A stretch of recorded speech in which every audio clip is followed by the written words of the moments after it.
Hola amigos de la sodalidad iniciática, alisten su propósito 18. Vamos a comenzar con la meditación de la cuarta parte del propósito, cuyo tema central es influencia de los planetas. Nos vemos pronto. Compartimos nuestras oraciones. Nada para nosotros, Señor, nada para nosotros, que todo sea para la gloria de tu santo nombre. Haz de nosotros seres compasivos. Conviértete a través de nosotros en lo que eternamente has deseado ser. Bueno, el tema es influencia de los planetas. Vamos a iniciar con la lectura de este capítulo. Aquello que acaba de ser dicho para los signos es también valedero para los astros. Nadie puede tomar jamás enteramente a la letra la significación de un signo zodiacal, ni mucho menos la de un planeta para asimilárselo.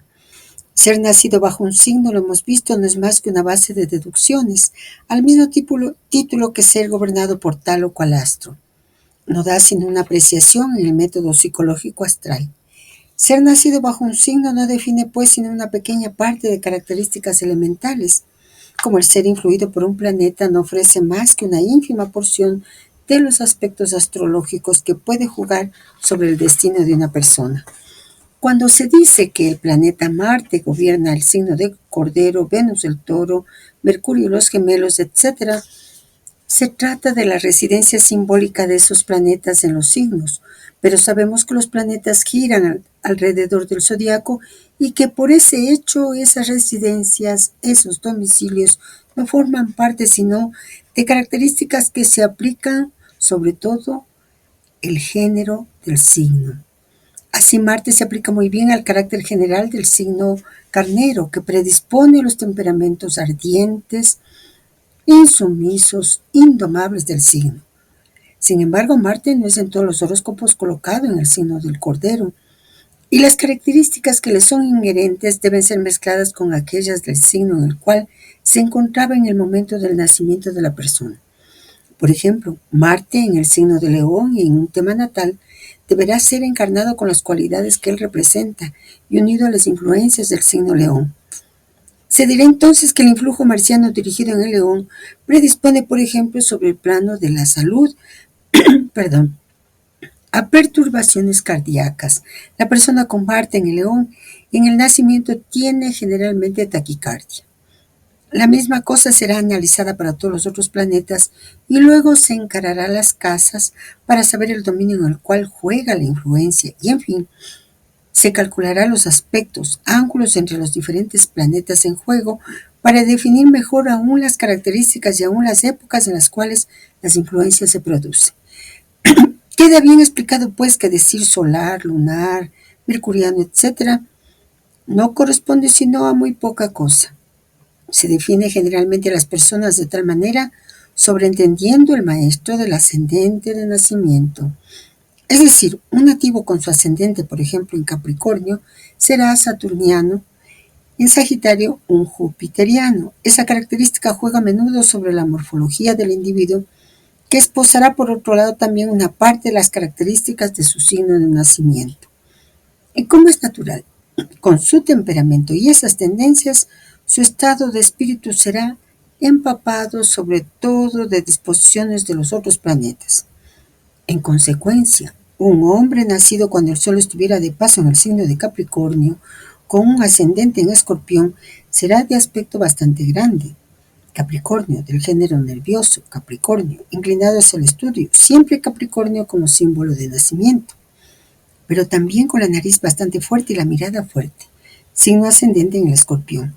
Los cabellos podrán ser ligeramente ondulados, signo marciano, que es el maestro, el guía del signo ascendente, es decir, el Escorpión. Inclinado hacia las ciencias ocultas, siempre ascendente en Escorpión, etc.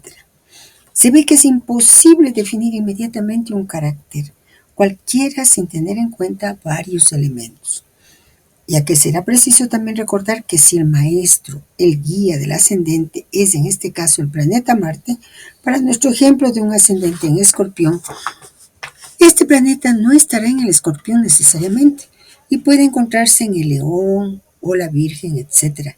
De ahí aún otra deducción a extraer del conjunto. Así simplemente con estos primeros elementos, es decir, nacimiento en Capricornio con ascendente en Escorpión, podremos por el momento examinar los dos signos, además de los dos planetas que rigen y además de la combinación según la posición de esos planetas, Saturno según el nacimiento en Capricornio y Marte según el ascendente en Escorpión. En efecto, supongamos que Saturno se encuentra en Cáncer y Marte en Leo. Debemos examinar entonces la influencia de esos planetas dentro de esos dos nuevos otros signos, etc. Simbolismo astral. Sea como fuere, analicemos ahora el valor tradicional acordado a los planetas. Sabemos ya que es del Sol que se ha hecho el domingo, que la Luna ha dado su nombre el lunes, Martes al Marte, Mercurio al miércoles, Júpiter al jueves, Venus al viernes y Saturno al sábado. Sol. Equivalente al oro, valor 79, su longitud de onda cromática es de 0,47 y se le asimila al color azul.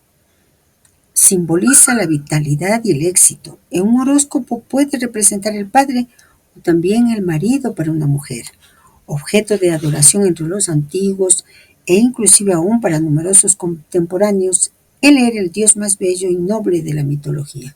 Es Apolo. Su domicilio es el quinto signo, es decir, el león. Él se ha asimilado perfectamente a las características de esa porción del zodiaco y aquellos que nacen cuando el sol está dispuesto así estarán inclinados hacia lo bello y el bien y pueden esperar una juventud prolongada. Es naturalmente este astro rey quien viene a vitalizar todas las influencias del signo natal. Dicho de otra manera, aumenta las cualidades del signo en el cual se encuentra. Del 21 de marzo al 20 de abril en el Cordero, del 21 de abril al 20 de mayo en el Toro, etc. Asimismo, cuando el signo ascendente se encuentra bajo la influencia ascendente en el signo de León, predispone a la gente a ser bondadosa, perdonando a aquellos que les habrá ofendido y a una generosidad que los conduce hasta la ruina, sea por el objeto de su llama, de su afección o de su ideal. Bravos, temerarios, su orgullo será noble y ellos serán buenos artistas muy delicados. Serán seres de acción espiritual o manualmente. Los hombres serán fuertemente atraídos hacia el sexo femenino y las mujeres suscitarán fervientes pasiones. No titubearán jamás en decir la verdad y no temerán a nadie, pero a menudo serán engañados a causa de su corazón generoso. Luna. Equivalente de plata, valor 47, longitud de onda cromática 0, asimilados al blanco o aún al lo incoloro. Simboliza el temperamento, la imaginación, los traslados y caracteriza en los horóscopos la mujer o la madre. Bien que en los temas masculinos se toma generalmente a Venus por esposa y la luna para las mujeres. Es la pálida Febea de la mitología, pero también el astro al que se ha acusado siempre de muchas maldades. Astro maléfico, su influencia nefasta existe sobre todo en el reino vegetal. La luna rojiza tiene una reputación detestable. Es ella la que atiza las tormentas, causa de los remolinos, etc. Su domicilio es el signo del cangrejo, Cáncer, pero su paso en los diferentes signos indica siempre las características maléficas de la porción zodiacal en la cual se encontraba en el nacimiento del sujeto. Se conoce la expresión estar en la luna para definir a los soñadores, a los distraídos, a los inactivos. Es exacto que su influencia ha tenido siempre alguna cosa de molesto. Las personas verán el fin a alcanzar, pero los medios, aun los más fáciles, no podrán ser tomados. Faltará algunas veces el coraje. Por otra parte, las personas típicamente influidas por la luna en su domicilio en Cáncer en el momento del nacimiento, es decir, cuando el Sol se encontraba de paso en ese mismo signo, y además el ascendente igualmente en esa porción zodiacal, haciendo así un conjunto lunar característico. Encontrarán dificultades en quedar en el mismo lugar, no hallándose a gusto en ninguna parte, no teniendo jamás la posibilidad de crearse un hogar o de fijarse, pero siempre nostálgicos, nómadas y jamás tomados en serio. Por otro lado, si quedan fijos en un lugar, estas personas serán insignificantes y pueden ser a menudo la presa de maliciosos y astutos. El fluido lunar que actúa en ellos hace de estos nativos amorosos, mediocres y pasivos, impotentes, a menudo perezosos. El carácter es sombrío y es raro que conozcan el encanto de la vida, la afección, la amistad o el amor. Deprimidos muy frecuentemente, sus decepciones son injustificadas, pero les impiden también actuar y se crearán así ellos mismos obstáculos imaginarios. Generalmente las personas son de aspecto débil, los ojos un poco vagos, tez pálida como descolorida, pero bastante simpáticos a menudo. Notemos también la tendencia a beber un poco de más y la predisposición a la vida nocturna y aún fiestera. Por otra parte, entre los verdaderos lunarios se encuentran los cabareteros, los noctámbulos en general y los rebeldes pasivos, igualmente los poetas y los soñadores de un ideal imposible. Mercurio, equivalente del azogue, valor 80, longitud de onda cromática 0,52, correspondiente al verde. Simboliza la inteligencia y sus diversos medios de expresión, da la facilidad de locución, la asimilación rápida de nuevos conocimientos, la posibilidad de escribir. En un horóscopo, este astro representa a menudo el dinero, los medios de existencia, la posición. Su domicilio es los gemelos, diurno, pero se le atribuye una segunda residencia nocturna en la Virgen. 4 veces por año este planeta ofrece su influencia astral sobre la Tierra. Así, esa rapidez de revolución predispone a un carácter vivo, alegre y espiritual. Los mercurianos típicos son de talla mediana, la mirada animada y cortante, mirando derecho sin impertinencia. El carácter es sutil, astuto, pero sin malignidad. Esas personas aman la broma y los trabajos elevados del espíritu. En una palabra, se hallan en la clase de los intelectuales. Trabajadores económicos y bastante prudentes en general, su palabra vale un escrito y esos sujetos son de una fidelidad a toda prueba. Su amistad y su amor son sinceros y duraderos. Ellos forman los poetas fecundos, bien inspirados. Filósofos poderosos o inventores de genio, esa influencia puede hacer mujeres sabias, grandes oradores, doctoras, directoras morales, buenas esposas. Venus, equivalente del cobre, valor 29, longitud de onda cromática 0,65, correspondencia del rojo. Simbolizando las artes, los afectos, su domicilio está en el toro, diurno, pero se le acuerda igualmente nocturno el signo de la balanza. Es el aliado del sol y a causa de ello da la vida y el calor, lo cual lo caracteriza inmediatamente por una voluptuosidad y el amor. Se considera siempre a los venusinos como el prototipo del amoroso. Son hermosos y seductores, los ojos animados de esa llama lánguida, las pestañas largas y sedas, en fin, la mirada que llama al deseo. Son, sin embargo, francos, alegres, claros, pero también provocantes. La marcha es viva, ligera, ágil, desahogada, un poco como el vuelo de una mariposa que chupa las flores. Los sujetos amarán las artes, sobre todo aquellas que se inclinan sobre los sentidos. La naturaleza, los placeres alegres, los retosos en pleno aire, al sol, inclinados un poco hacia el estado de euforia que provocan las bebidas alcohólicas, sin traspasar, sin embargo, una cierta medida que predispone al estado de embriaguez. Los hombres serán galantes, presurosos y deferentes, las mujeres amorosas, apasionadas, pero fieles, amantes del lujo, lo brillante, las joyas y los perfumes. Estos sujetos conservan generalmente una bella juventud y aún un vigor inusitado hasta una edad muy avanzada. Las mujeres pueden a veces procrear hasta la cincuentena.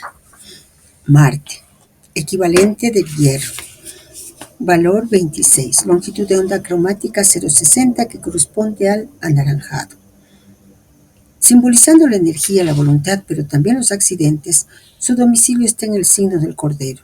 Se le acuerda igualmente el signo del Escorpión, pero desde el descubrimiento de Plutón, es este último planeta quien fue domiciliado en el signo del Misterio.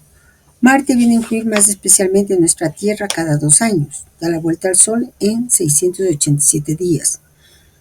Y ese acercamiento produce cada vez perturbaciones ciertas, tanto en lo que concierne al recrudecimiento de los accidentes como sobre la psicosis humana. El tipo marciano, comprendido en el sentido astrológico de la persona fuertemente influida por el planeta Marte, es generalmente rojizo, rubio ardiente o castaño oscuro, muy piloso y la piel coloreada, ámbar, un poco amarilla a veces, pero de aspecto agradable. los ojos amarillos, color topacio o estriados de líneas doradas. El sujeto respira el coraje, la voluntad, es simpático a pesar de su porte, a veces un poco autoritario, ya que es un tanto orgulloso. Serán más bien batalladores y a veces vanidosos, buscarán los honores. Las mujeres serán ambiciosas y esposarán a menudo hombres bien vistos con títulos civiles o militares. Se encuentran entre los hombres bajo esta influencia los oficiales, los colonos, los exploradores, los haces de la aviación, los cazadores de bestias feroces, pero también los revolucionarios. Forman igualmente muy buenos cirujanos o triunfan en las profesiones en relación con el metal, el hierro o el acero más especialmente. Júpiter, equivalente del estaño, valor 50, longitud de onda cromática 0,41, que corresponde al violeta. Simboliza los honores, la fortuna, puede representar también un tema astral el padre y a veces el marido en un horóscopo de mujer, pero también un amigo poderoso o la ayuda preciosa de un benefactor o de una persona de gran situación. Por otro lado, denota el mismo la posición en el horóscopo general. Es el dios Bel en asirio. Es como el gigante de nuestro mundo solar y en astrología tradicional se le domicilia en el signo Sagitario. Antaño se le daba igualmente como residencia el signo de los peces, pero desde el descubrimiento de Neptuno parece ser que este corresponde mejor a las características del 12º signo zodiacal. El ciclo de Júpiter es alrededor de 12 veces más largo que aquel de la Tierra alrededor del Sol. Así, sus influencias son generalmente de una gran trascendencia en lo que concierne a la duración de los acontecimientos. Es un dios calmo, ponderado y apacible. Su influencia astral es positiva y procura la felicidad, la consideración e inclusive la gloria. Los jupiterianos, siempre en el sentido general que ello comporta, serán virtuosos, dignos, bien rodeados, honestos en negocios que serán en principio prósperos. Pueden ser llamados a ocupar altos puestos o grandes dignidades. Son a menudo poderosos en esta tierra. Por otra parte, los seres fuertemente influidos por Júpiter no aceptan jamás encargos viles o bajas proposiciones de compromisos. No consienten jamás en adquirir la fortuna o los honores por medios reprensibles. La grandeza de alma será la cualidad primordial y al mismo tiempo la fuerza que les hará triunfar de todos los obstáculos. Distinguidos, con un porte noble, la mirada firme, bellos dientes, a veces ligeramente espaciados, los cabellos abundantes, fino, con colores cambiantes, la frente alta y despejada, la tez clara, coloreándose de vivos colores bajo las emociones, en una palabra, una hermosa prestancia. Entre ellos se encuentran sabios, prudentes, grandes filósofos y hombres que poseen la influencia sobre el destino de los pueblos y de las sociedades. Se ve también bajo este aspecto a los grandes industriales, banqueros serios y considerados, arquitectos famosos, magistrados, comerciantes y casi siempre gente favorecida por la fortuna. Saturno, equivalente de plomo, valor 82. Longitud de onda cromática 0,58 que corresponde al amarillo, simbolizando las oposiciones, las molestias, pero también el estudio, las investigaciones, la profundidad del espíritu. Muy alto, en lo lejano de nuestro sistema solar, este astro melancólico trae sobre la Tierra rayos casi siempre maléficos y que vienen a perturbar nuestros negocios en general, trayendo a menudo retardo en las ejecuciones o obstáculos en los diversos aspectos de nuestras situaciones. Se le acuerda como domicilio el signo de Capricornio, y si antaño su segunda residencia estaba en el signo de Acuario, este corresponde mejor actualmente al domicilio del planeta Urano, que simboliza más exactamente la novedad, era del Acuarios. Evidentemente Saturno no convierte en alegre, turbulento y despreocupado, al contrario, él da ese aire triste, pensativo y predispuesto a las molestias que toman bajo la influencia un aspecto catastrófico, lo cual hace decir que los saturnianos son viejos antes de la edad. Huyendo de la sociedad a menudo parecen llevar consigo aquella pesadez y lentitud del astro a la densidad enorme en los confines de nuestro mundo astral. Hacia la cincuentena, sin embargo, los nativos fuertemente influidos por Saturno tienen como un brusco deseo de vivir. de divertirse y como de recuperar el tiempo perdido. Esposarán siempre mujeres más jóvenes, como para buscar el contrapeso de su carácter estudioso y siempre preocupado de graves problemas. Las mujeres escogerán hombres jóvenes y serán a menudo engañadas. Entre los saturninos se encuentran muchos sabios profesores y hombres ocupados en estudios austeros, la cabeza es a menudo gruesa, a veces inclusive desproporcionada. Los lados de lo alto de la frente muy espaciados, los cabellos oscuros frecuentemente y son grandes cerebrales. Desprecian generalmente el lujo y van hasta vestirse negligentemente. Misántropos a veces son arrastrados a actos de falsedad.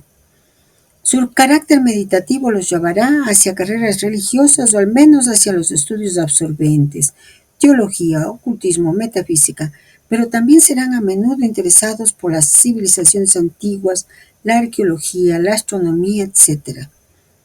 Numerosos son aquellos que permanecen solteros. Por otra parte, están predispuestos a ser viudos y finalizan su vida bastante solitarios. Es con la ayuda de estos 7 planetas de la astrología tradicional que todas las influencias horoscópicas pueden ser deducidas. Sin embargo, desde los nuevos descubrimientos uno se encuentra en presencia de 3 planetas complementarios que vienen a dar un poco más de detalles sobre las posibilidades, características e influencias bajo las cuales el hombre moderno evoluciona. Urano, que personifica los acontecimientos bruscos, imprevistos en bien o en mal. Simboliza también todo aquello que toca a la electricidad y a los inventos modernos. Neptuno, que indica los viajes, las vacaciones, pero también los fenómenos psíquicos. Simboliza las eminencias grises, los poderes ocultos. Plutón, que caracteriza los hallazgos, simboliza en el individuo el descubrimiento del sí, es el verdadero símbolo de la transmutación, pero en horoscopía indica todo aquello que es explosivo y predispone a las querellas, discusiones, molestias importantes. Bueno, en varios propósitos psicológicos nosotros hemos recalcado la importancia de estudiar astrología. Como en todas las artes, como en todas las ciencias, no es que nos vamos a volver astrólogos, eso es bastante difícil, pero hemos dicho que toda la obra, desde el Gran Mensaje 1 hasta el Yoga Yogismo, tiene idioma astrológico, y si uno no tiene las bases, pues se pierde de muchas de las enseñanzas que nos transmiten. Por eso volvemos a recomendarles José Millán, en sus primeros videos, que fueron publicados, si mal no recuerdo, a partir del 2020, explica cada planeta, cada signo, y ayuda muchísimo. Y dado el tiempo transcurrido, nos entrega descripciones de los planetas transpersonales, Neptuno, Urano, Plutón, que son muy clarificadoras. Adelantemos algunas interpretaciones básicas. Dice, Urano, su domicilio en Acuario, lo hace el planeta del cambio súbito, las iluminaciones. Se lo exilia en Leo, donde el yo brilla y se resiste a disolverse en lo colectivo. Neptuno vibra muy alto en Piscis, signo de lo ilimitado, del misticismo y la disolución del ego. Su caída y exilio se dan en Virgo, signo de lo concreto, analítico, que no fluye bien con la intuición ligada de Neptuno. Y Plutón rige Escorpio, como nos dice el maestre, signo de transformación profunda, muerte y renacimiento. Se debilita en Tauro, signo fijo y terrenal que se resiste al cambio. Continuando con la lectura del propósito, el maestro nos dice, a estos 10 elementos planetarios, como los 10 céfiros de la Cábala, se agregan aún 2 atributos que no son astros, sino puntos sensibles del zodiaco, el dragón y la parte de la fortuna. Se llama cabeza de dragón a la longitud ascendente del nodo de la luna. En su opuesto se halla la cola de dragón, es decir, el nodo descendente. Este último factor tiene por característica encontrar las impulsiones malsanas del individuo y los detalles de la vida íntima, tales como su psicología sexual, sus tendencias, necesidades o deformaciones debidas a los vicios. En cuanto a la parte de la fortuna, es el factor que entra en cuenta en el cálculo de la duración de vida y de las posesiones materiales prometidas por el tema natal. Se calcula esa parte agregando al signo y al grado del ascendente el signo y el grado y el minuto de la luna. Luego se sustrae el signo, el grado y el minuto del sol, y aquello que queda es pues la colocación de la parte de la fortuna. Existen otras partes de la suerte, de la muerte, etc. Venimos a ver las características generales de las influencias planetarias, pero lo hemos ya dicho. Los astros viven y tienen sus simpatías y antipatías como los seres humanos. Así es preciso tener en cuenta, pues, modificaciones de influencias. He aquí las relaciones espirituales de astro a astro. Sol, el rey de los astros, tiene por amante a Venus y por consejero al sabio Júpiter. Él otorga su mansedumbre a los otros planetas, pero combate a Marte y Saturno, sobre todo este último, por amor a Venus. Luna arroja su poder maléfico sobre los astros buenos y atiza el odio de los astros nefastos. Mercurio es el batallador que acrecienta el sortilegio maléfico de un astro cuando éste está en conjunción con él. Por el contrario, da generosamente su poder benefactor para acrecentar el de un planeta benéfico. Venus es la amante del Sol, pero flirtea con la Luna, Marte y Mercurio. Es la enemiga encarnizada de Saturno, el impotente. Júpiter, el filósofo, el coloso, seguro de su fuerza, está perfectamente de acuerdo con todos los planetas. Él les concede su amistad un poco desdeñosamente, pero entra en lucha sin piedad cuando siente la influencia del dios de la guerra, Marte. Al contrario, Saturno, el taciturno, ama a Marte y detesta cordialmente a todos los otros, pero no se atreve a combatirlos por temor, por cobardía. No obstante, actuará disimuladamente sobre ellos. Es preciso temer, pues, a los astros maléficos, Mercurio, Luna, Marte y Saturno, y esperar la ayuda de los astros benéficos, Sol, Venus y Júpiter, símbolos de salud, amor y fuerza.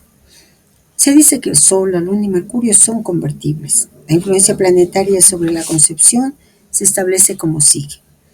En el primer mes, Saturno preside la concepción. Al segundo mes es Júpiter, quien da su color, calor y la humedad necesaria al embrión.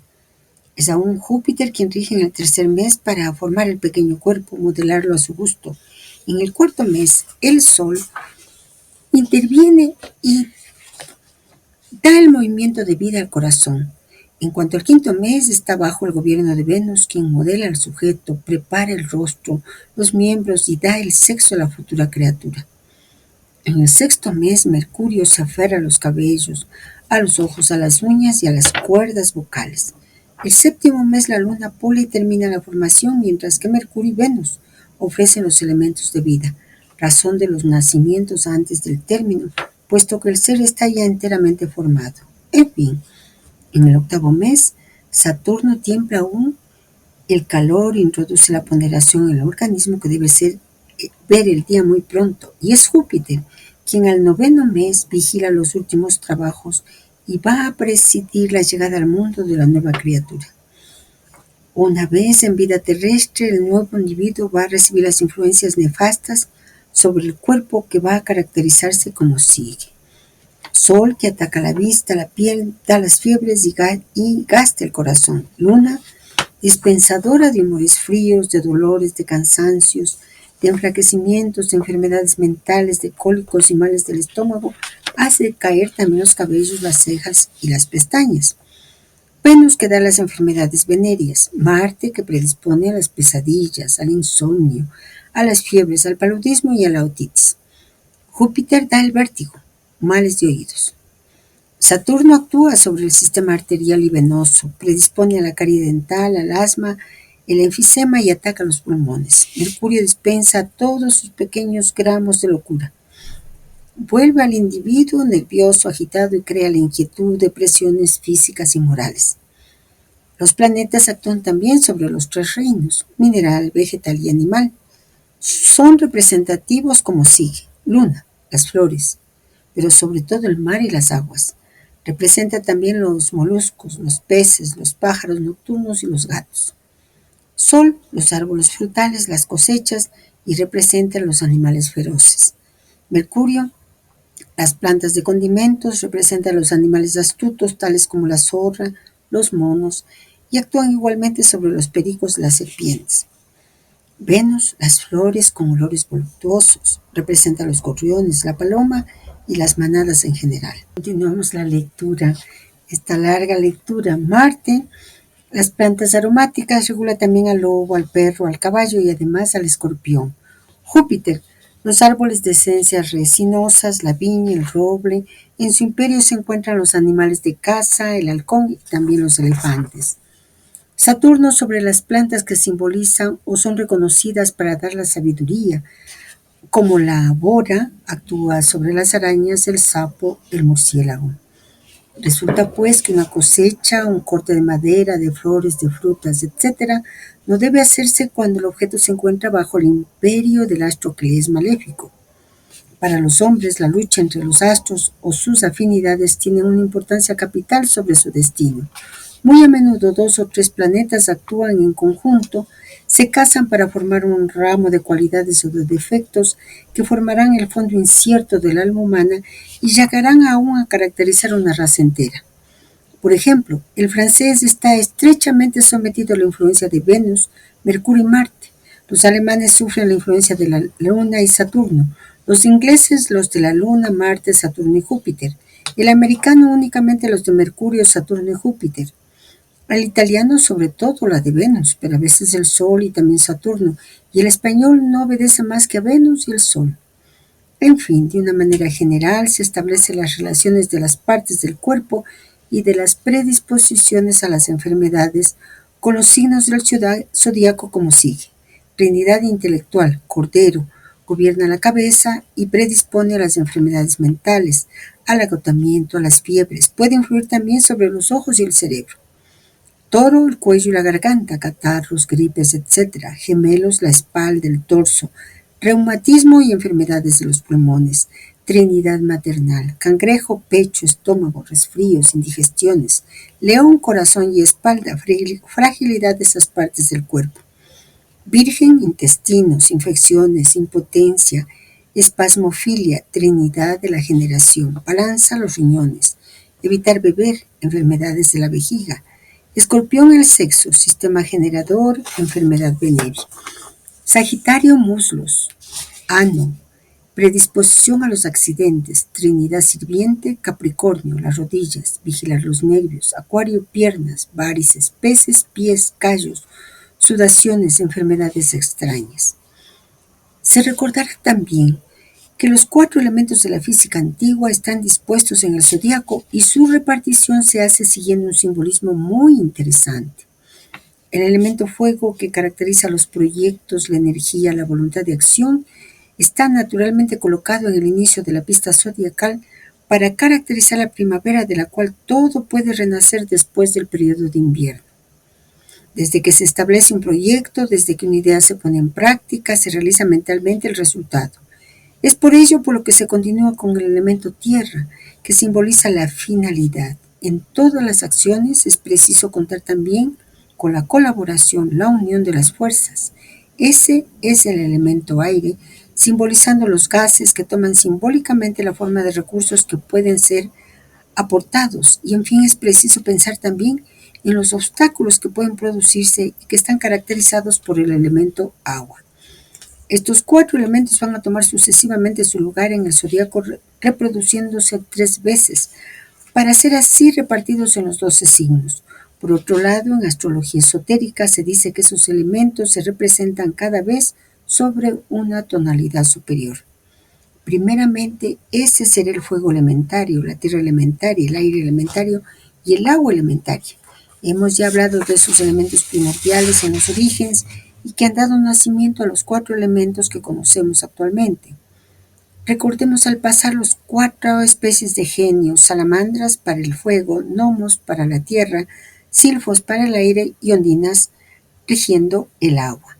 En su segunda representación, mientras que ellos vienen a gobernar los 4 signos siguientes, ellos son los elementos fuego, tierra, aire y agua, en el sentido que nuestra física filosófica lo sobreentiende como elemento ígneo, en el sentido que el fuego puede caracterizar la temperatura, sólido para caracterizar la materia, gaseoso para simbolizar la evolución del volumen y plástico los líquidos.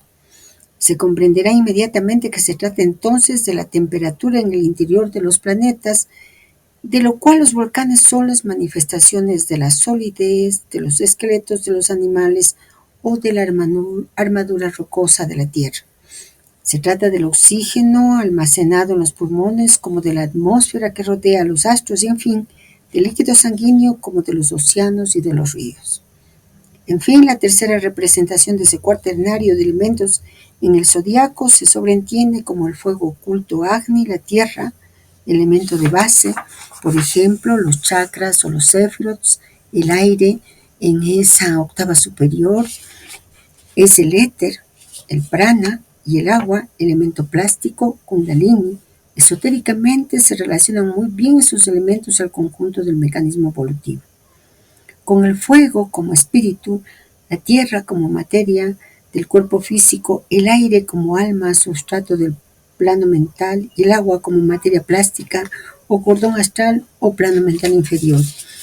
No vamos a hacer comentarios sobre los planetas porque les insistimos cariñosamente que recurran a los videos de José Millán. Y no solo de él, este astrólogo argentino, Alejandro Lodi, es muy profundo, es un filósofo. Él también tiene videos. Enumerarlo sería muy largo, tremendamente largo. También Martín Ochoa, el colombiano, Juan Carlos Gómez también Silvia Neira, que es argentina. Por eso vamos a tomar de este fragmento del propósito psicológico lo que el maestre despliega sobre la visión de los 4 elementos en 3 niveles u octavas de manifestación. Esta es una enseñanza de estructura iniciática y realmente nos va a ayudar muchísimo cuando vayamos al arte en la nueva era.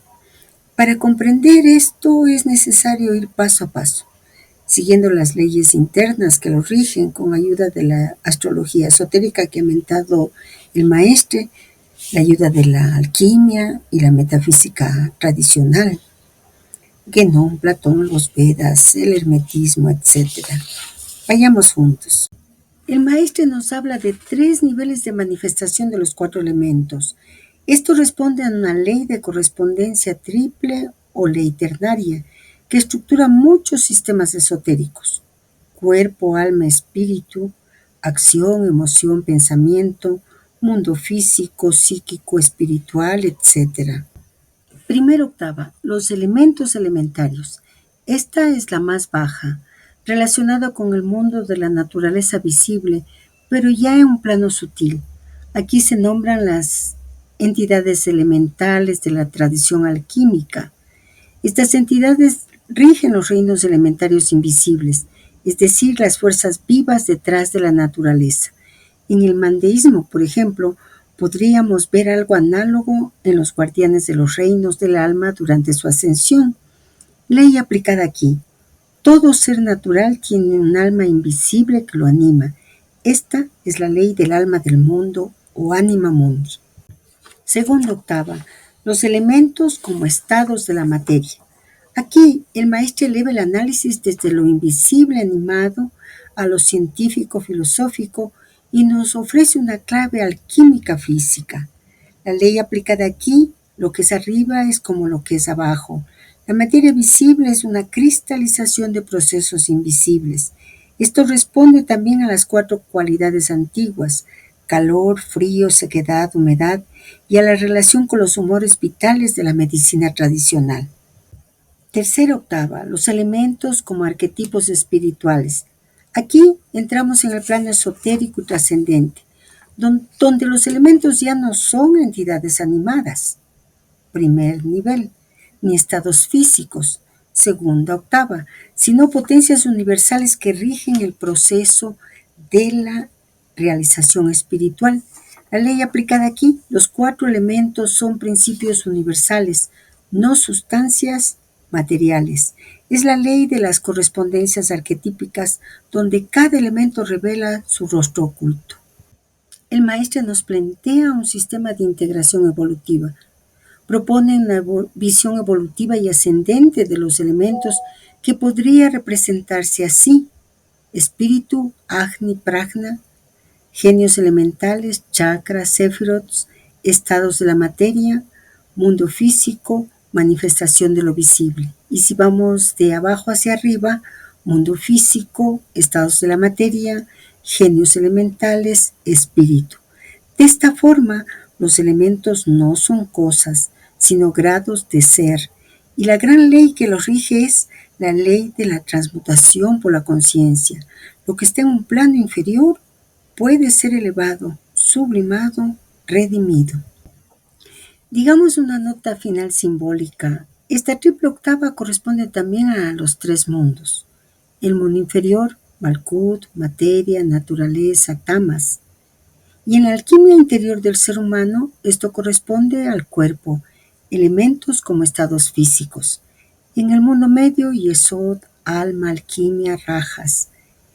Y en la alquimia interior del ser humano, corresponde al alma, elementos como genios psíquicos. El mundo superior, Tiferet, espíritu, sattva. Y en la alquimia interior del ser humano, espíritu, elementos como potencias divinas. Otra enseñanza del maestro que nos llama profundamente la atención es sobre Kundalini. El maestro en el yoga yogismo vincula Kundalini con el fuego. Pero en este propósito 18, dentro de esta tercera octava de los elementos, la asocia al agua plástica. Esto puede parecer una contradicción a primera vista, pero en realidad responde a una visión simbólica más amplia y multidimensional de la tradición. Profundicemos sobre ello. Kundalini como fuego, el simbolismo ascendente. En el yogismo, el maestro se apoya en la tradición tántrica e hindú, donde Kundalini es presentada como una energía ígnea, un fuego enrollado en la base de la columna vertebral, Muladhara Chakra, que al despertar asciende por el canal central, Sushumna, y va quemando los velos de la ignorancia. Es el fuego de la trascendencia, el ardor del alma que desea unirse al espíritu. En el plano alquímico corresponde al fuego que sublima el mercurio interior. En yoga es el calor espiritual, tapas, que transforma el cuerpo, la mente y el alma. Kundalini como fuego es igual al símbolo de energía dinámica, transformadora, liberadora. Kundalini como agua plástica, el simbolismo receptivo. En este propósito, cuando se describe a Kundalini como elemento plástico dentro del cuaternario superior, la referencia es más hermética y metafísica que tántrica. El maestro aquí lo considera como materia sutil, plástica, es decir, el soporte psíquico del alma que puede modelarse, transformarse, expandirse o contraerse. Un equivalente al agua divina o materia prima de los alquimistas que recibe la forma del espíritu. Está relacionada con el cordón astral, vehículo de las emociones y visiones, y con el inconsciente profundo donde germinan las imágenes arquetípicas. Kundalini como agua es igual al símbolo de receptividad, matriz plástica, soporte de las visiones interiores. La clave, dualidad fuego-agua en la tradición. Este aparente cambio no es contradicción, sino polaridad complementaria que la tradición siempre ha reconocido. En realidad, la Kundalini es ambos. Es el fuego que se eleva, pero también el agua que contiene todas las formas. Pensemos, por ejemplo, en la imagen egipcia de la diosa serpiente que surge del agua para tocar el sol, o en la alquimia donde el fuego secreto se despierta en el baño marino de la materia prima. Es el mismo símbolo que muta según el plano. Comprender esta dualidad en Kundalini recuerda nuestra alma al amaro andino. El amaro de nuestras raíces andinas es la misma fuerza arquetípica que el maestro describe desde otras tradiciones. La Kundalini serpentina, el fuego y el agua, la serpiente cósmica que une los mundos, el dragón sagrado que fecunda la tierra con su aliento doble. Veamos un poco más sobre el amaro. El amaro, serpiente celeste y telúrica. En las tradiciones andinas, el amaro es un ser mítico con cabeza de guanaco, alas y garras de cúntor o guamán, patas de otorongo, en un cuerpo de sapo, cubierto de escamas, cola de anaconda. Nace del Ucupacha, mundo interior, asciende por la Pachamama y conecta con el Hanampacha, mundo superior. Su movimiento es vertical y cíclico como el de la energía espiritual en el cuerpo humano. Por su boca expulsa fuego, quema, purifica, abre los caminos sagrados. Por sus pies fluye agua, fertiliza, bendice, permite el nacimiento, y así donde pasa, la tierra se transforma, se abren lagunas, manantiales, chakras vivas. Es la vida que surge del caos, el orden que nace de la danza entre destrucción y gestación. Lo que hemos recordado no es una casualidad, es el eco de la sabiduría de la Madre Tierra, de nuestra Madre Tierra. El amaro no es solo un símbolo cultural, sino una forma viva del arquetipo universal. Es lo que los griegos llamaban el uroboros, que lo hemos visto desde el propósito 1. Lo que en el Egipto es la serpiente Mején o el Nilo mismo, y lo que en la alquimia es el dragón que devora y transmuta. En el mandeísmo, como nos dice el propio maestre, la corriente celestial de agua y luz que lleva al alma. Por lo tanto,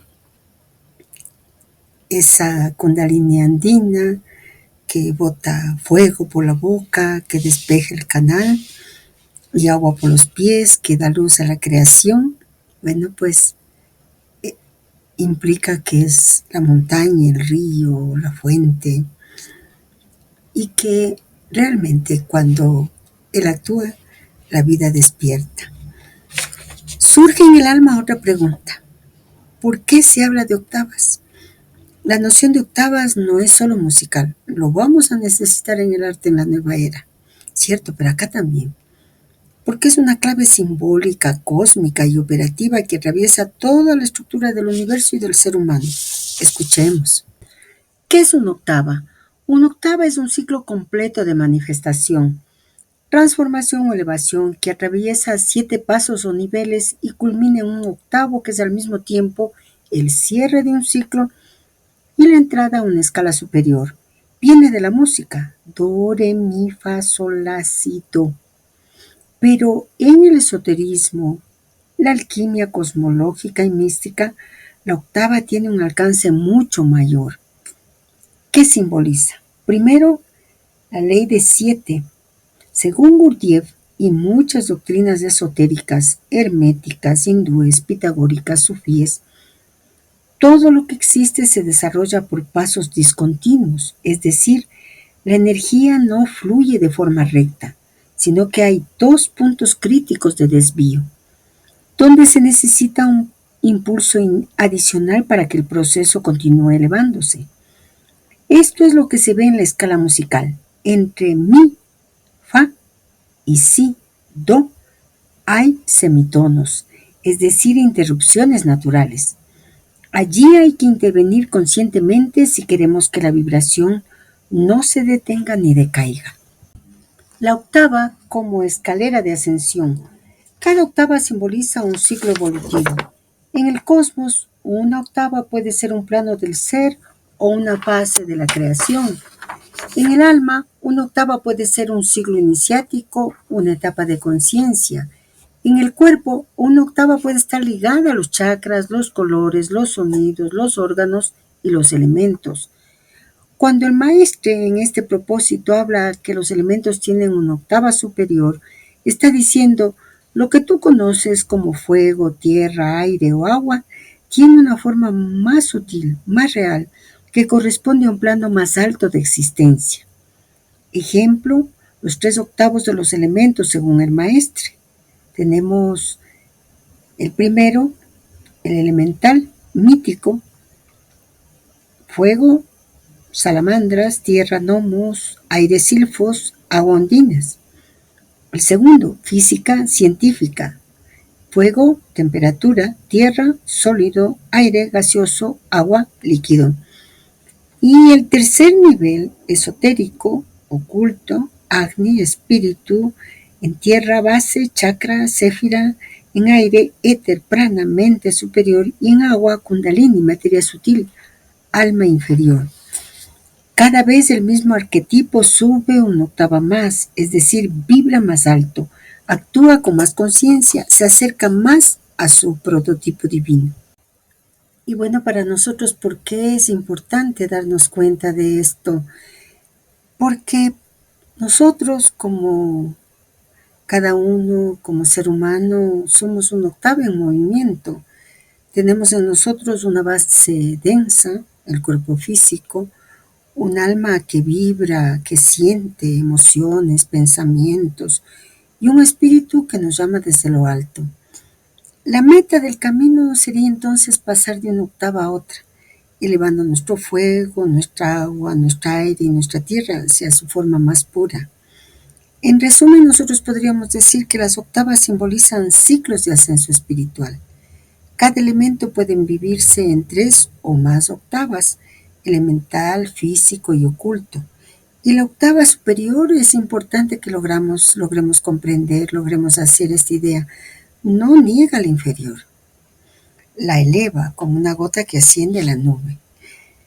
Otra noción esotérica de la octava tiene resonancias muy significativas con una idea de quantum. La idea de quantum en la física moderna, especialmente si lo entendemos filosóficamente y no solo técnicamente. Analicemos esa relación. ¿Qué es un quantum en física? Un quanto, del latín quantum, cantidad, es la unidad mínima e indivisible de una cierta magnitud física, es decir, la menor porción energética que puede transferirse, por ejemplo, de luz, fotón; de electricidad, de electrón; de vibración, fonón, etc. En la mecánica cuántica la energía no fluye en continuo, sino en saltos discretos, esto es, de nivel en nivel. Y esos niveles se corresponden curiosamente con una estructura en escalones parecida a los octavos musicales o alquímicas.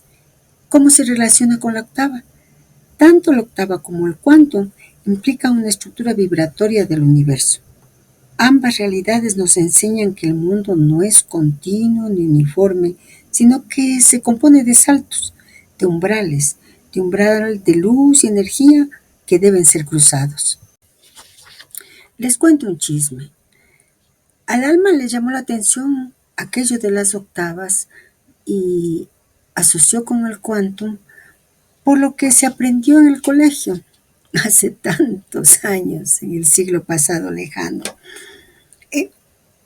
Inventaron a Faraday la vela blanca y a mí siempre, siempre, no lo puedo olvidar, sinceramente, no lo puedo olvidar porque me causó mucho asombro.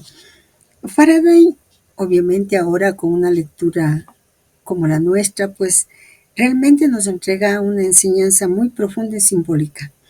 Él dice que encender una vela blanca y dejar que se extinga por sí sola equilibra un ambiente porque reúne un quantum de luz. Ahora, con todos estos conocimientos y este camino iniciático, nosotros podemos leerlo así. La vela blanca representa la luz pura, sin mezcla. El blanco es la suma de todos los colores, de todas las vibraciones. El fuego de la vela libera fotones, partículas, quantum de luz. Pero al extinguirse sin intervención, porque no se debe apagarle, la energía no se desperdicia, se libera con plenitud como un acto sagrado. Este acto cumple una función de transmutación energética. Una octava se cierra conscientemente y su vibración queda como huella en el ambiente.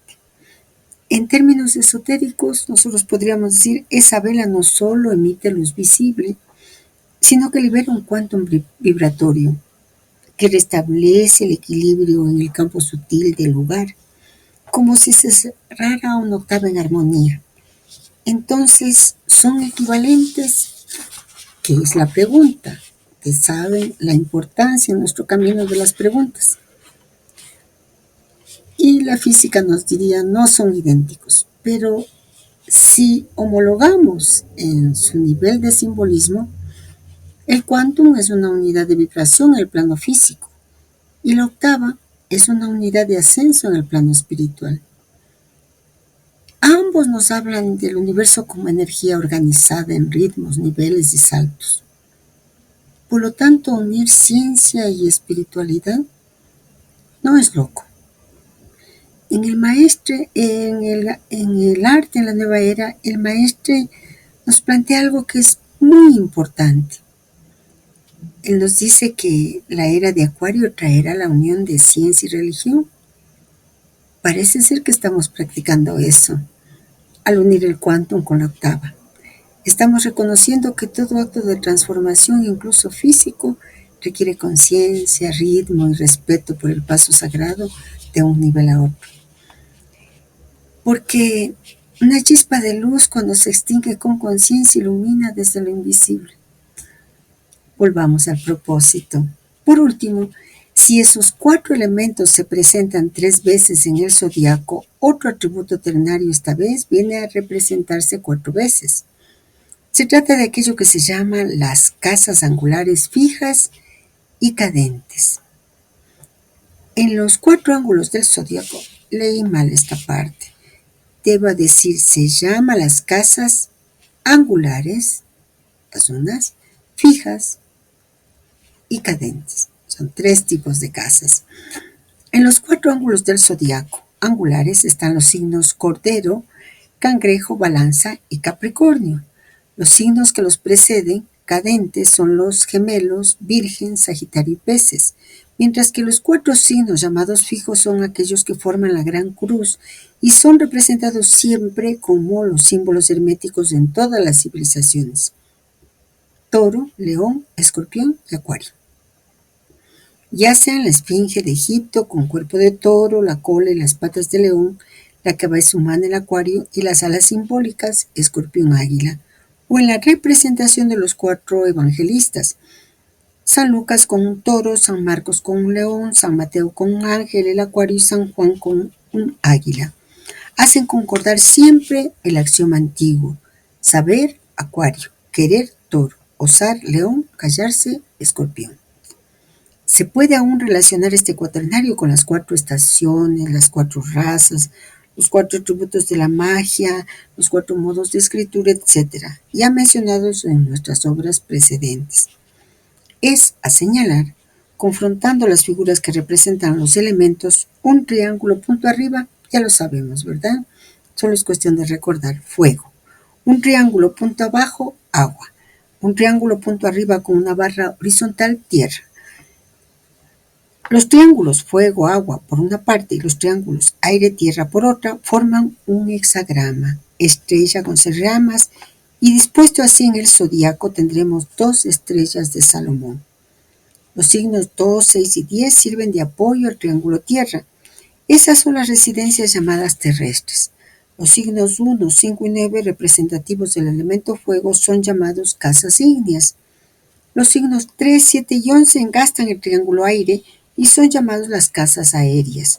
Los signos 4, 8, 12 sirven de apoyo a la extremidad de los 3 ángulos del triángulo agua.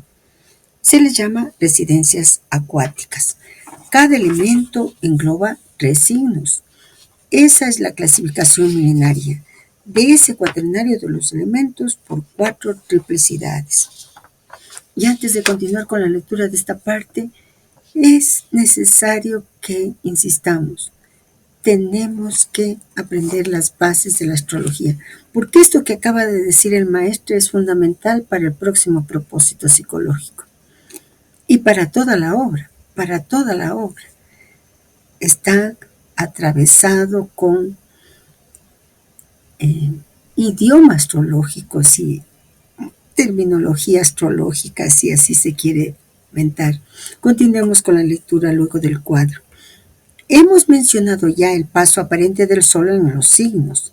Deberán no tenerse en cuenta más que relativamente esas fechas, sobre todo en lo concerniente a las fechas de nacimiento en los alrededores del 20, 21, 22 y 23 de cada mes, ya que justamente según los años los nativos pueden encontrarse al final de un signo o al inicio del otro. Por otro lado, lo hemos ya analizado suficientemente. No es solamente el Sol quien da las características de un sujeto. para lo cual es preciso estudiar las posiciones de todos los otros planetas y en ello la Luna, por ejemplo, es ya uno de los más importantes a situar. Visto su movimiento rápido en el zodiaco del cual ella hace el giro en 28 días, terminando a veces solamente en el 29º. A propósito de esos 29 días, 22 claves del tarot más 7 planetas tradicionales, las tablas rabínicas dan los caracteres especiales de todos los días de la luna. Primer día, el juglar. El primer día de la luna es aquel de la creación de la misma luna. Ese día está consagrado a las iniciativas del espíritu y debe ser propicio a las innovaciones felices. Segundo día, la papesa. El segundo día, cuyo genio es Enediel, fue el quinto de la creación, puesto que la luna fue hecha el cuarto. Los pájaros y los peces que fueron creados en ese día son los jeroglíficos vivientes de las analogías mágicas y del dogma universal de Hermes. El agua y el aire, que estuvieron entonces llenos de formas del verbo, son las figuras elementales del mercurio de los sabios, es decir, de la inteligencia y de la palabra. Ese día es propicio a las revelaciones, iniciaciones, creaciones y a los grandes descubrimientos. Tercer día, la emperatriz. Es el día de la creación del hombre. Así la luna en Cábala es llamada madre. Es el símbolo de la madre celeste, cuando se la representa acompañada del número 3. Ese día es favorable a la generación y en principio a todas las producciones, sean del cuerpo, sean del espíritu. Cuarto día, el emperador. Es un día funesto. Fue aquel del nacimiento de Caín, pero es favorable a las empresas injustas y tiránicas. Se lo simboliza a veces por el dominador. Quinto día, el hierofante. Es un día feliz. Fue aquel del nacimiento de Abel. Sexto día, el amoroso. Es un día de orgullo. Fue aquel del nacimiento de Lamed. Es por ello que se le simboliza también por libertad. Es Lamed quien decía a sus mujeres: he matado a un hombre que me había pegado y a un joven que me había herido. Maldito sea quien pretenda castigarme. Ese día es propicio a las revueltas y conspiraciones. Séptimo día, la osa mayor, el carretón. Es aquel del nacimiento de Hebrón, aquel que da el nombre a la primera ciudad santa de Israel, día de la religión, de plegarias y del triunfo. Octavo día, la justicia. Es un día de expiación en conmemoración del asesinato de Abel. Noveno día, el ermitaño. Día de bendición para los niños. Es el nacimiento de Matusalén. Décimo día, rueda de la fortuna. Día funesto, caracterizado por la rueda de Ezequiel. Es el reino de la bestia. Es el día del nacimiento de Nabucodonosor. Onceavo día, la fuerza. Nacimiento de Noé. Las visiones en ese día son engañadoras, pero es una jornada de salud y de longevidad para los niños que nacen. Doceavo día, el sacrificio. Simboliza en los tarots el colgado. Día profético y cabalístico, favorable a las realizaciones de la gran obra, nacimiento de Samuel. 13º día, la muerte. Funesto y fatal. Recuerda el nacimiento de Chanaam, el hijo maldito de Chan. 14º día, el ángel, representado en el tarot por la templanza. Es en ese día que preside el ángel Casial de la jerarquía Uriel, bendición de Noé. 15º día, el diablo, caracterizado por Tifón, es la jornada de la reprobación y del exilio, nacimiento de Ismael. 16º día, la torre fulminada, día del nacimiento de Jacob y de Esaú, y de la predestinación de Jacob para la ruina de Esaú. 17º día, la estrella rutilante. El fuego del cielo quema Sodoma y Gomorra. Día de salud para la gente honesta y de riña para los malvados. Esa jornada es peligrosa cuando cae un sábado y si el 17º día de la luna está bajo el signo del escorpión. 18º día, la luna. Nacimiento de Isaac. Triunfo de la esposa, día de afecto conyugal y de buena esperanza. 19º día, el sol. Nacimiento del faraón, día benefactor o fatal para las grandezas del mundo, siguiendo los diferentes méritos. 20º día, el juicio. Nacimiento de Jonás, el órgano de los juicios de Dios, día propicio a las revelaciones divinas. 21º día, el mundo. Nacimiento de Saúl, reinado material, peligro para el espíritu y la razón. 22º día, influencia de Saturno, nacimiento de Job, día de prueba y de dolor. 23º día, influencia de Venus, nacimiento de Benjamín, día de preferencia y de ternura. 24º día, influencia de Júpiter, nacimiento de Jafet, buena fortuna. 25º día, bajo Mercurio, 10ª plaga de Egipto. 26º día, bajo Marte, libertad de los israelitas y paso del Mar Rojo. 27º día, Diana o Hécate, victoria brillante lograda por Judas Macabeo. 28º día, influencia del Sol, Sansón toma las puertas de Gaza, día de la fuerza y de libertad. 29º día de la Luna, el loco del tarot, día de abortamiento y de fracasos en todas las cosas. Bueno, la enseñanza que el maestro entrega en esto último está tejida con símbolos que vinculan astrología, cábala, tarot y la historia sagrada de la humanidad, especialmente del pueblo judío. Lo que el maestro describe no es un simple calendario de influencias, sino una espiral de significados que revela cómo la luna, en su ciclo de 29 días, gobierna interioridades, destinos sutiles y momentos decisivos para la vida del alma, de nuestras almas. Vamos a profundizar en el sentido y las leyes que rigen este sistema. La luna como matriz de transformación. La luna es el astro más cercano a la Tierra. En la tradición representa el alma receptiva, la imaginación creadora, la matriz de la encarnación, la guardiana de los reflejos kármicos, la puerta entre lo invisible y lo visible. Por eso, en muchas doctrinas esotéricas y en este propósito, el ciclo lunar es visto como el mapa sutil de un alma en su proceso de descenso, prueba, purificación y retorno. ¿Qué significa que el ciclo lunar tenga 29 días? Los 29 días representan un ciclo completo de retorno, como una espiral cerrada que vuelve a sí misma, pero elevada a un nivel superior. Esta secuencia puede dividirse así. 22 primeros días igual a las 22 letras hebreas del alfabeto sagrado y los 22 arcanos mayores del tarot. Los 7 días siguientes igual a los 7 planetas tradicionales: Luna, Mercurio, Venus, Sol, Marte, Júpiter, Saturno. Es decir, la luna recrea cada mes una música del alma, que toca las 22 notas arquetípicas de la creación y luego se afina con las 7 fuerzas planetarias. Esto da lugar a una ley de correspondencia y de evolución espiritual. ¿Qué estructura simbólica rige esta enseñanza del maestre? Cada día lunar es como una puerta arquetípica. No es solo un marcador de tiempo, sino una vibración determinada del alma. Los personajes bíblicos mencionados, Caín, Abel, Jacob, Ismael, etc., no son solo figuras históricas, sino arquetipos del alma humana en sus distintas etapas. Los arcanos mayores del tarot actúan como claves universales del drama espiritual de la humanidad.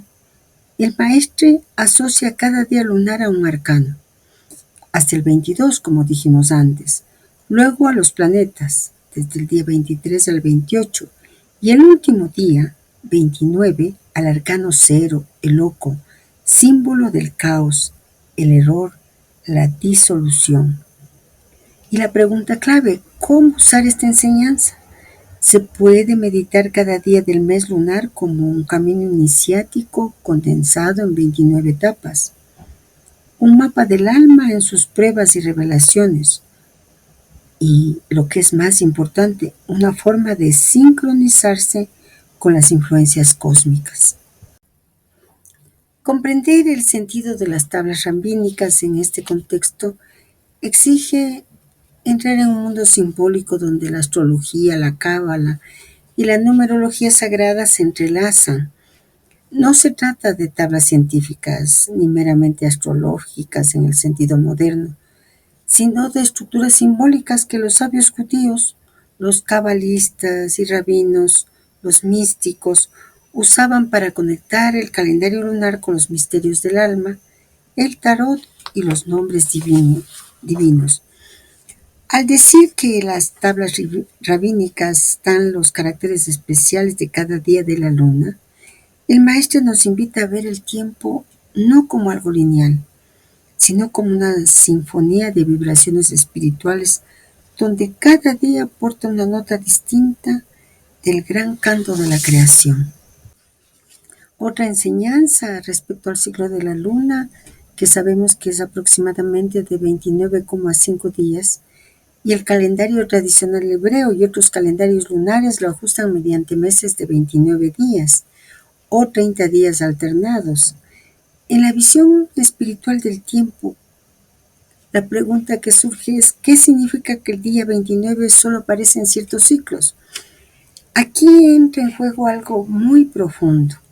El día 29 lunar, como símbolo del margen, de la frontera entre dos mundos. Y esto tiene una relación directa con los años bisiestos, que también introducen un día extra en el tiempo solar para reequilibrar el calendario. ¿Qué implica esto? El hecho de que el día 29 lunar esté asociado al loco del tarot y que el 29 de febrero solo existen años bisiestos no puede ser una casualidad. Ambos nos dirían que el tiempo no es una máquina, sino una respiración viva del cosmos, y que lo divino se manifiesta a veces en los márgenes, en lo imprevisto, en el desequilibrio aparente que restaura siempre un orden superior. Volvamos a la lectura del propósito. Nos queda ahora la parte más delicada del horóscopo, las casas. Hemos hablado ya de los signos y los planetas, por los cuales las posiciones son fáciles de encontrar en cualquier tabla astronómica. En cuanto a las casas, el método más racional es siempre el cálculo por los logaritmos con la ayuda de instrumentos especiales inventados a este efecto. El aparato domígrafo de Niclot es muy precioso, como tantas veces ya lo hemos mencionado. Recordemos ante todo que es precisamente por esa orientación general del tema astral que se debe comenzar cuando se quiere establecer un horóscopo cualquiera. Es más tarde solamente que uno se ocupará de los planetas, de los aspectos, etc. La erección de la carta celeste comienza con el cálculo de la ascensión recta del medio cielo. Para obtener esta, a la hora local, es preciso calcular la ascensión recta del sol medio para el momento considerado y agregar el tiempo pasado desde su último paso del meridiano. Tenemos pues la fórmula primordial. Por último, es preciso buscar en las tablas trazadas para Greenwich, por ejemplo, la hora que era en Greenwich en el momento de nacimiento. Este se obtiene según la diferencia de longitudes geográficas entre Greenwich y el lugar de nacimiento, fórmula 2. Tenemos ahora un ejemplo para encontrar nuestros elementos con una fecha de nacimiento, el 18 de enero de 1916 en París a las 3 horas de la mañana. En las tablas se encontrará el tiempo sideral, que es del resto también de la ascensión recta del sol medio, una variación alrededor de 4 minutos por día, 39 minutos por 10 días de progresión. El 9 de enero igual a 19 horas, etc. Sabemos que París está a 2 grados 20 minutos al este de Greenwich, lo que por conversión en tiempo es igual a 2 grados 20 minutos igual 9 minutos y 20 segundos. Esa rectificación es insignificante en comparación del ejemplo que hemos ya dado en nuestra obra, Documentación Astrológica. En fin, teniendo en cuenta que el nacimiento debe ser contado a partir del mediodía precedente, han transcurrido 15 horas, nacimiento en París para 3 horas de la mañana. El ascendente deberá ser también aumentado de 2 minutos más o menos, 4 minutos para 24 horas siderales, lo cual produce 19 horas 47 minutos más 2 minutos, 19 horas 49 minutos, a lo cual es preciso agregar las 15 horas a fin de establecer por completo. Y tendremos 34 horas 49 minutos cortando las 24 horas, o mejor 10 horas 49 minutos para la ascensión recta del medio cielo. Terminado esto, se busca ahora el medio cielo y el ascendente, que son obtenidos directamente por interpolaciones de los valores geocéntricos según el calculado precedentemente. Y bueno, todo esto son fórmulas. y no las vamos a leer todas en la medida de que nosotros sabemos que ahora la facilidad es que metemos los datos importantes, lugar, fecha de nacimiento, por lo tanto, espacio, tiempo y la hora de nacimiento, que es lo que posibilita calcular las casas. Sin embargo, hay elementos claves que nos interesan saber. Dice naturalmente las cúspides opuestas del medio cielo y del ascendente sobre el círculo zodiacal tendremos el fondo del cielo y el descendente. Aquí pues 4 cúspides de casas establecidas en primer lugar el ascendente que marca la cúspide de la primera casa y el fondo del cielo que es la cúspide de la casa cuarta, el descendente indicando la cúspide de la casa séptima y en fin el medio cielo o cúspide de la casa 10. Los dos grandes ejes del sensitivo subastral son así caracterizados por una parte, la antena pasiva, medio cielo al fondo del cielo, es el destino, el fatum de los antiguos, y la antena activa del ascendente al descendente es el libre arbitrio, la posibilidad de acción. Esos dos ejes no son especialmente en ángulos rectos, sino más bien en ángulos variables, representados por el arco mayor del sensitivo. El medio cielo hace el giro completo, velocidad de una aguja del reloj regularmente, mientras que el ascendente es irregular. Precediendo al medio cielo, el arco mayor es, pues, variable. Él pasa 2 veces por día a su valor medio, 90 grados. Una primera cuando el medio cielo entra en la décima, mientras que el ascendente entra en la primera. Y una segunda vez 12 horas más tarde, cuando el medio cielo está en la cuarta y el ascendente entra en la séptima. Al ecuador, la oscilación del arco mayor es moderada, 5 grados de separación, de 85 grados a 95 grados. A la latitud de 60 grados, el arco mayor puede ir de 51 grados a 129. Amplitud 78 en lugar de 10, 8 veces más fuerte ya que al ecuador. Armados de estos elementos, será preciso buscar enseguida las otras cúspides de las casas y fijar así toda la orientación del esquema del cielo al nacimiento. Pero hemos explicado ya ampliamente todo esto en nuestras obras precedentes, en particular en las tablas de posiciones planetarias y documentación astrológica.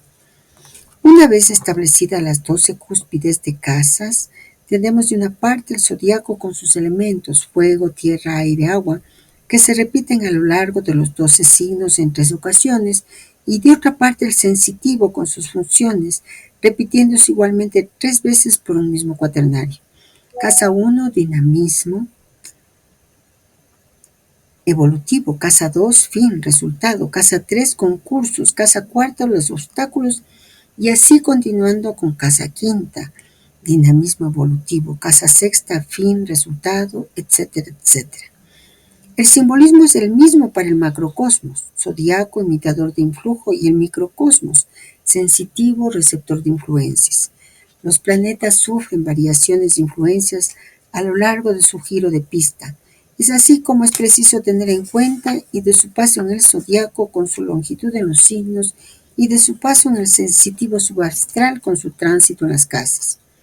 Su influjo, no pudiendo ser rigurosamente constatado, tendrá pues alternativas de alto y de bajo, y es así como se definen los lugares de exaltación, repetición de intensidad, sus tornos, máximo alcance, sus caídas de crecimiento, sus exilios mínimas.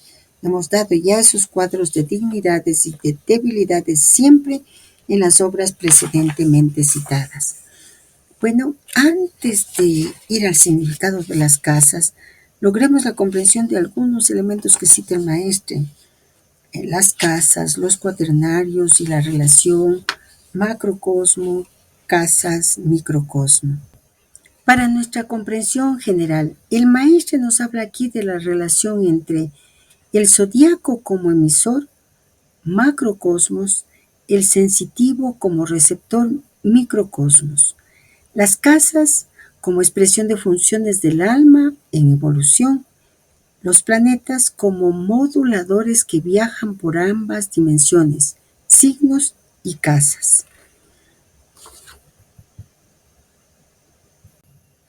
Los 4 elementos y su triple repetición. Tanto en el zodiaco como en las casas hay una repetición triple del cuaternario. Veámoslo. El elemento fuego, los signos zodiacales Aries, Leo, Sagitario. Las casas sensitivas 1, 5, 9. Dinamismo. El elemento tierra, signos zodiacales Tauro, Virgo, Capricornio. Las casas 2, 6, 10. Resultado. El elemento aire, signos zodiacales Géminis, Libra, Acuario. Casas sensitivas 3, 7, 11. Concursos, asociaciones. El elemento agua, las signos zodiacales Cáncer, Escorpio, Piscis. Casas, cuarta, octava, décima. Pruebas, obstáculos. En otras palabras, tanto en el cielo zodiaco como en el alma sensitivo, los elementos actúan 3 veces. Fuego, dinamismo evolutivo. Tierra, resultado, concreción. Aire, concursos y encuentros. Agua, obstáculos, pruebas. Macrocosmos y microcosmos. El maestro dice que el zodiaco es el emisor, los signos son fuentes cósmicas de energía. Las casas son el receptor sensitivo, es decir, son las áreas del alma que reciben y transforman esa energía según su grado de evolución. Así, se cumple la ley hermética. Lo que está arriba es como lo que está abajo para que se cumpla el milagro de la unidad. Los planetas móviles entre zodiaco y casas. Los planetas circulan por los signos, capa zodiacal, influjo de naturaleza esencial, por las casas, capa del sensitivo, aplicación funcional en el alma. El maestro dice que los planetas tienen estados de intensidad variables, exaltación, caída, domicilio, exilio. Estos conceptos muestran el grado de resonancia entre el planeta y el signo casa por donde transita. Y estos conceptos los hemos puesto en el banner que ustedes y yo pues podemos utilizar con mayor facilidad. Sigamos con la lectura del propósito. En lo que concierne al simbolismo tradicional, se les da a las casas las siguientes significaciones. Primera, es aquella que define las informaciones sobre las personas consultantes, su valor moral y aún físico, las inclinaciones, las tendencias, el carácter, las aptitudes. En astrología, esa primera casa es aquella de la personalidad, se quisiera decir inclusive de la individualidad. El ascendente tiene pues toda la importancia y como lo hemos dicho parece caracterizar mejor al nativo que el signo en el cual el sol se encontraba en el momento de su nacimiento. Segunda, es el dominio de los intereses, de los beneficios, de las empresas. Es con esa segunda casa, según su orientación, su tamaño, su colocación, etcétera, que se puede analizar las cuestiones de dinero, las ventajas del comercio, las realizaciones. Tercera, caracteriza los pequeños traslados, los cambios de existencia, las mudanzas o los seres amados que se alejan. Se cuentan también las relaciones de parentesco o de amigos alejados. Cuarta, de las precisiones sobre la fortuna, los bienes y las esperanzas. A fundar es también la indicación del hogar, de las ataduras que contractamos. Quinta, el dominio de los niños o de aquellos que debemos dirigir la educación a tomar a cargo. Esa casa informa a veces sobre la situación ocupada, pero caracteriza sobre todo también los flirts, las pequeñas aventuras, así como las inclinaciones de sensualidad y las inclinaciones internas del individuo. Sexta, está relacionada a la familia en general y a los servidores o subalternos, pero simboliza sobre todo las enfermedades que pueden atacarnos, así como a los nuestros. Séptima, es la casa de la asociación, el matrimonio, las serias relaciones sentimentales, las amistades de larga duración. Ella informa sobre las cuestiones de colaboración, de sociedades, de ataduras que nosotros establecemos, las promesas, los contratos, las obligaciones. Octava, que se les llama nefasta porque indica las penas, las molestias, los obstáculos y sobre todo porque se encuentran los signos de la muerte. Sin embargo, esa casa encierra también las informaciones sobre las herencias, las fortunas adquiridas sin dificultad y las posibilidades de transformaciones individuales, el mejoramiento espiritual. Es también esta casa donde se encuentran los aspectos que pueden marcar la iniciación o al menos el interés por las ciencias ocultas o las cuestiones esotéricas. Novena. Es aquella de la filosofía, de las experiencias, de los viajes. Ella da las indicaciones sobre los diferentes planos según los planetas en juego o los aspectos, o aún simplemente su orientación en el zodiaco. Décima. Ella informa nuestro destino, revela lo que nos espera, es la casa de la posición, la situación, sobre todo los negocios, las empresas, pero casi siempre en un sentido profético, prediciendo aquello que nosotros podemos esperar o no. Undécima es la casa de la hospitalidad, de la afección, de la amistad, indica los protectores o las buenas ocasiones, ese domicilio de informaciones sobre nuestras relaciones amistosas, sentimentales y extrafamiliares. Duodécima es aquí donde se hace la lectura de las suertes, de las emboscadas, de las penas, de las tormentas, de las murmuraciones. Esas son las verdaderas dificultades de la vida: hospital, prisión, exilio, etc. Esa casa anuncia los procesos, las partidas, las cautividades o las residencias en el extranjero. Realmente lo que se nos plantea es aprender astrología, al menos lo básico. Es esencial. Es necesario insistir, la obra tiene como línea transversal esta ciencia sagrada. Mucho de su lenguaje proviene de ella. Podemos hacerlo, sinceramente, como dice el principio de la pedagogía y la didáctica, se aprende haciendo. Entonces podemos hacerlo construyendo nuestra propia carta natal. Sobre el tema de las casas, José Millán y Juan Carlos Gómez dieron unas charlas que fueron publicadas, lo hicieron una por cada signo. Se demoraron un año, son 12 videos y fueron publicadas en YouTube y son muy didácticas.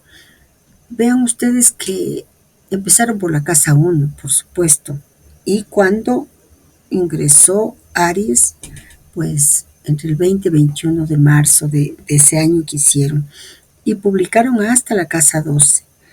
Es clave, en la primera parte ellos explican en qué consiste, cuál es el significado de cada casa. Y luego la maravilla es que dicen, bueno, pues si cae en tal signo y está con tal planeta, pues la lectura simbólica sería tal. Y entonces, y aún más, separan, yo no sé cómo se logra, no lo he aprendido, pero separan, por ejemplo, si yo, digamos, mi casa 1 empieza en Aries y ahí tengo tales planetas, etcétera, y entonces se separan, ¿no? De tal manera que uno no tiene que leer absolutamente todo, escuchar todo.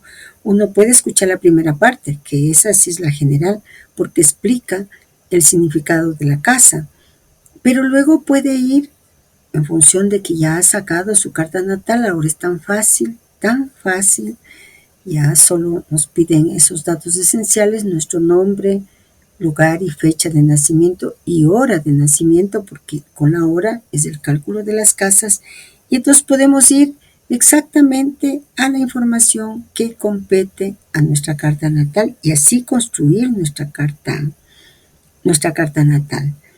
Bueno, volvamos al propósito psicológico. Me olvidaba de un detallito. Como le llamaron a estas publicaciones, simplemente es José Millán, las casas astrológicas, casa 1, casa 2, casa 3, hasta la casa 12. Realmente es un trabajo extraordinario que nos ayuda maravillosamente. Volvamos así, ahora sí, al propósito. Los aspectos. Una vez en posesión de esos conocimientos, simbolismo de los planetas, de los signos y de las casas, y todos estos conocimientos son dados por José Millán, todos. No se trata sino de un poco de práctica para extraer las conclusiones debidas a sus posiciones y a su orientación. Con un poco de espíritu deductivo, la psicología astrológica se elabora fácilmente. Queda no obstante un conocimiento muy difícil de adquirir, la significación de los aspectos. En efecto, estos juegan tanto por lo que concierne a las distancias de los ángulos entre los planetas como de los ángulos formados por los planetas en las cúspides de las casas, u otras combinaciones más complicadas, visto los elementos en juego. Para ello, gruesas obras son indispensables para estudiar las significaciones de todos los aspectos. Se llama generalmente aspecto la atadura que une dos planetas entre sí en el zodiaco, pero el término puede extenderse a varios planetas entre ellos, o entre planetas del tema natal y los planetas de la carta establecida por una revolución solar. Y así, aspectos son todos los elementos que ligan las influencias astrales del momento, tanto como los influjos que se presentan por tránsito sobre dos puntos planetarios o cúspides sensibles.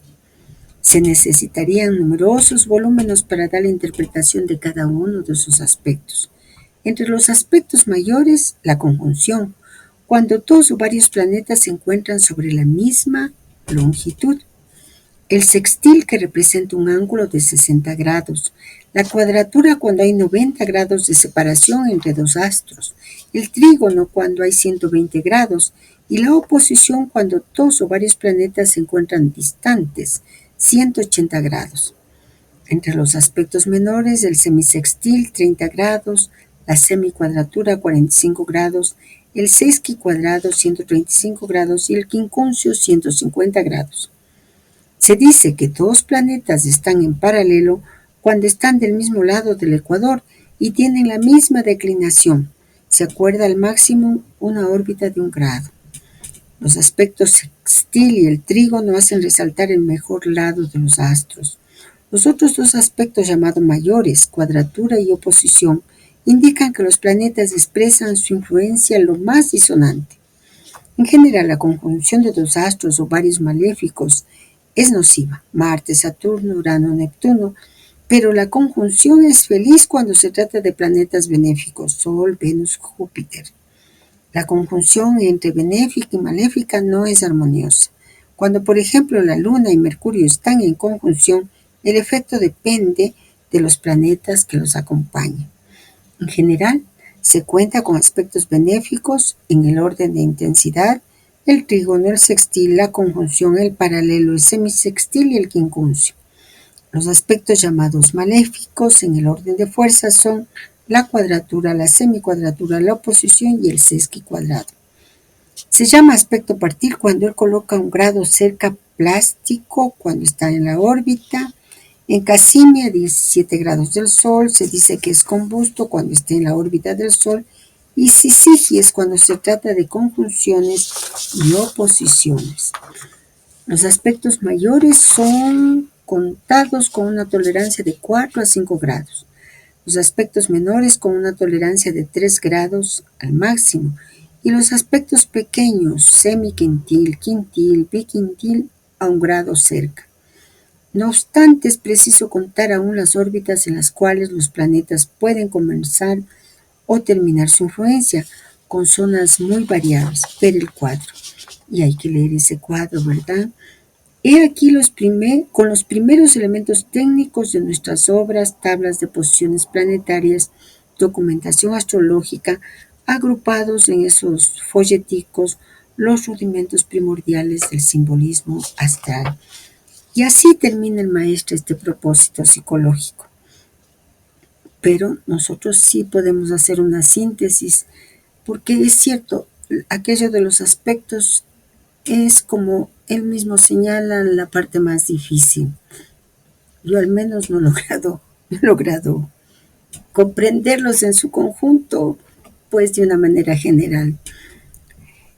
En astrología, los aspectos, como nos dice el maestro, son ángulos que se forman entre los planetas en el cielo, medidos sobre el círculo zodiacal, la eclíptica. Estos ángulos nos muestran cómo se relacionan las energías de los planetas entre sí y son fundamentales para entender el carácter, los talentos, los desafíos y el destino simbólico de una persona. Hagamos una síntesis. ¿Qué es un aspecto? Un aspecto es un vínculo angular entre dos planetas medido en grados. Si dos planetas están a cierta distancia angular exacta o casi exacta, se influencian mutuamente. Este lazo puede ser armónico, tenso, sutil o muy fuerte.